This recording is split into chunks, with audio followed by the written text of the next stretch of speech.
شب رات کو کہتے ہیں نا، اس لیے کہ ان کا خیال ہے کہ اس رات میں اللہ تعالیٰ بہت سے لوگوں کو اس کا کو بخشتا ہے، برات،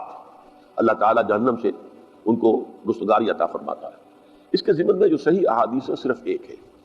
اور وہ یہ ہے کہ حضرت عائشہ صدیقہ رضی اللہ تعالیٰ عنہ بیان کرتی ہے کہ ایک روز حضور کی میرے ہاں شب باشی کی باری تھی، لیکن میری رات کو آنکھ کھلی تو حضور نہیں تھے موجود، تو مجھے تشویش ہوئی کہ آپ کہاں گئے، تو میں ڈھونڈتی ہوئی وہ یا کسی اور کو آپ نے بھیجا، بہرحال مجھے پوری تفصیل یاد نہیں ہے، تو معلوم ہوا کہ آپ جنت البقیع میں گئے ہوئے ہیں اور وہاں پر استغفار کر رہے ہیں اللہ سے، اور تمام جو بھی وہاں پر مردے دفن ہیں ان کے لیے مغفرت کی دعا کر رہے ہیں۔ بس یہ ثابت ہے۔ باقی اب اس میں جو ہے ہندوؤں سے ہم نے مانگ لی دیوالی،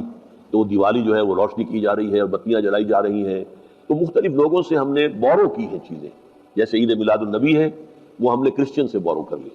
یا شیعوں کے تازیوں کا توڑ کرنے کے لیے ہم نے بات بنا لی۔ اب اس میں جو ہے روشنیاں کی جا رہی ہیں، یہ دیوالی کا گویا کہ ہم نے توڑ فراہم کیا ہے یا اس کی نقل ہم کر رہے ہیں، یہ چیزیں نہیں۔ البتہ نماز رات کی عبادت تو ہر رات میں بہت اعلیٰ ہے۔ چلیے اگر اور دنوں میں نہیں ہوتا، اس رات کو آپ کو، کیونکہ حضور نے بھی استغفار کیا خاص طور پر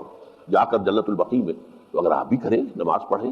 اور استغفار کریں تو کیا ہے، بہت اچھی بات ہے۔